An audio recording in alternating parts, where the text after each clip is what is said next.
Things First is sponsored by Ram Trucks, built to serve.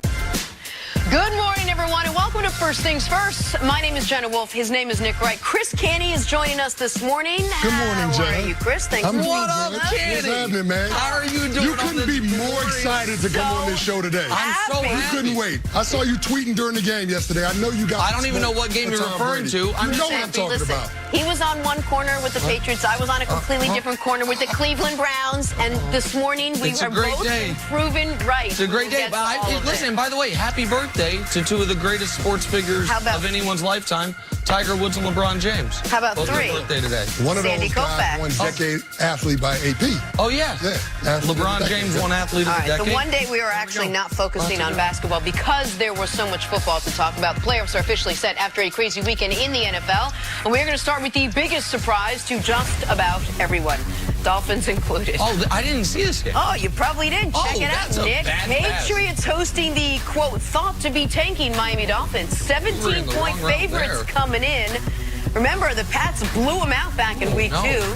Yesterday, when they needed the win to secure the bye, they just couldn't do it. They lost to Miami, Nick. To Miami? At home, buddy. The loss. Plus, I don't know if you hear this, the Chiefs won.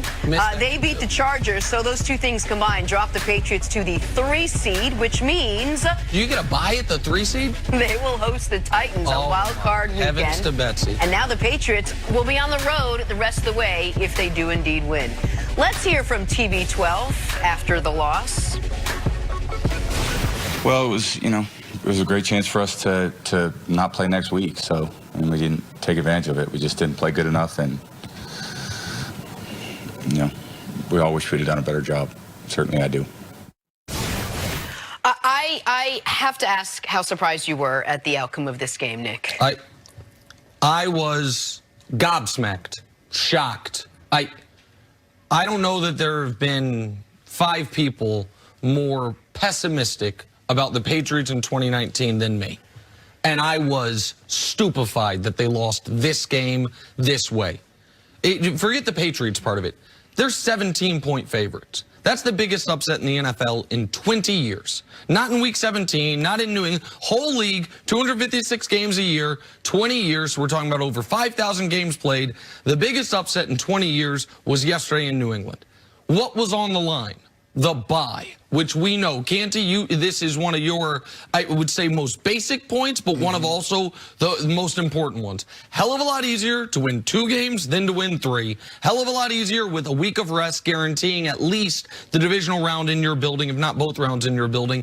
And that is what New England has lived off of for a decade. Had a bye every single year since 2010, and they've made the conference championship game every single year since 2011. But it's not just that they lost this game in this context, but the way in which they lost. New England, since Brady has taken over at quarterback, 136 times they've had a 4-point or greater lead in the fourth quarter at home. They were 135-1 prior to yesterday. The one loss was the opening week game to Kansas City a few years ago. And they lost to Ryan Fitzpatrick after Brady actually did, driving down the field. To his credit, he had a good final drive of the game, or what could have been the final drive of the game. And then you don't just let Miami drive the field, Canty. It's 13 plays, 75 yards surgically. It's not one big busting coverage. Devontae Parker goes for 65 yards. No, they had one play in the whole drive greater than 10 yards. And that was the throw to Devontae Parker where he cooked Stephon Gilmore. Who you brought up before the show. He was giving him the work. The guy who I thought was Defensive Player of the Year through 15 games, not so much through 16 games. And now the Patriots have a very live Titans team. Then if they get through that game, they are in Kansas City rather than the other way around, and in all likelihood a little more banged up than they are now after a playoff game. So I cannot believe they lost this game the way they lost it and to whom they lost it with what was on the line. Yeah, it's what it looked like, because if you were to tell me that the Patriots would have a 4-point lead with less than 4 minutes to go and Ryan Fitzpatrick and the Dolphins have to drive the length of the field in order to have a chance to win that game, I would have said no shot. You're talking about a team that's in the bottom 8 in turnovers, a quarterback that's prone to throwing the ball to the other team. But to Ryan Fitzpatrick's credit, he played a clean game, and he's put his team in position to win. He threw a lot of 50-50 balls up there, and his receivers were able to come down with him, going up against what we have been calling the best secondary in football the entire year. Mentioned Devontae Parker. He had 11 targets, 8 catches for 137 yards, with Stephon Gilmore shadowing him for the majority of the game. So the guys that the Dolphins needed to make plays stepped up and made plays. And I guess the thing that shocks me the most, Jenna, is that the Dolphins' offense was one-dimensional. They didn't have any running game to speak of. I think they had 63 yards rushing. So going up against one of the best defenses in the National Football League, and you made the opposing offense one-dimensional, and you still can't stop them at the end of the game with such importance in terms of the stakes in the playoffs on the line. That to me is the part that's inexcusable. But what's the one thing the Patriots didn't seem to have that the Dolphins of all teams had yesterday? If you watch that game, it looked like the Dolphins had confidence. They weren't playing for anything. They went out there and they played their best. The Patriots looked like they were just pressing really tight, which is something you saw at the end of the first half. Well, the end of the first half was, in real time, a jarring moment. This isn't Monday morning quarterbacking revisionist. The Patriots have their best drive of the half. This is after the Brady pick six, after they fall down 10 points. They get a field goal, they get a stop, they then go 5 plays, 82 yards, and on that drive, Brady has his biggest play of the game, the 50 yards Philip Dorsett. They then immediately force a 3-and-out. That 3-and-out happens with 1:51 left in the first half.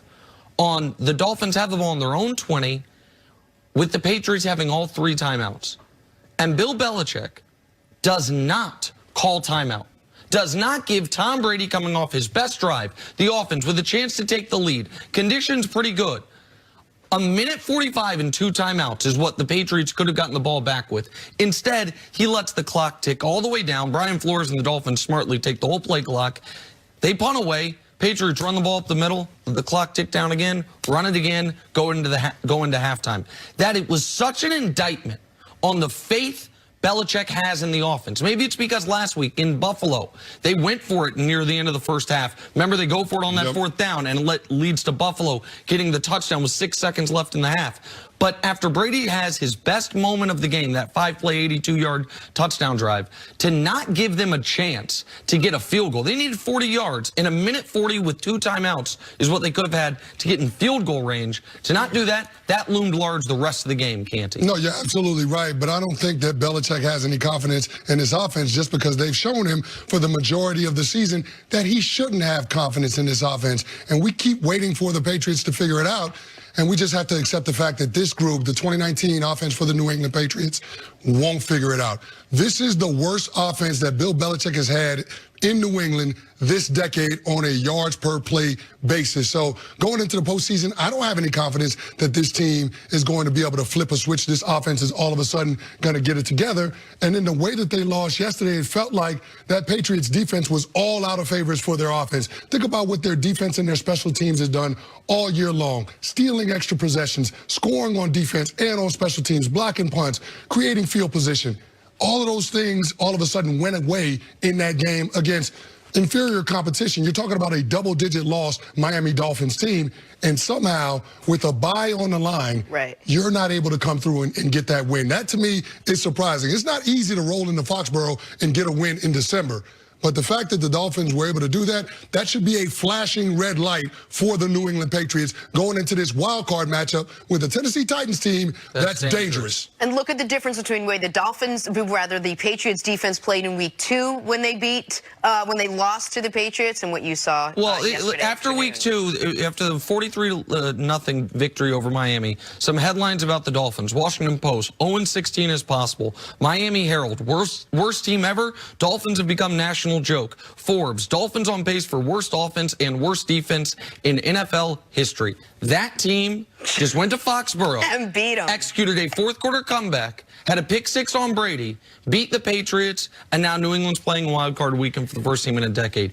It is a shocking turn of events for anybody watching football yesterday. Last time the Patriots played on Wild Card Weekend, They got didn't work out for them. Just gonna put that out You there. probably know that. Patriots lose to Miami and in the process lose the bye. We will talk much more about this game and playoff scenarios coming up. On the other side, though, will Jason Garrett be fired today? That's next on FS1. You can always check us out on the Fox Sports channel. It's on Sirius XM. We'll be right back. The Patriots lost the bye, so who gets it? Wow. Oh, Kansas there City? You go. Oh.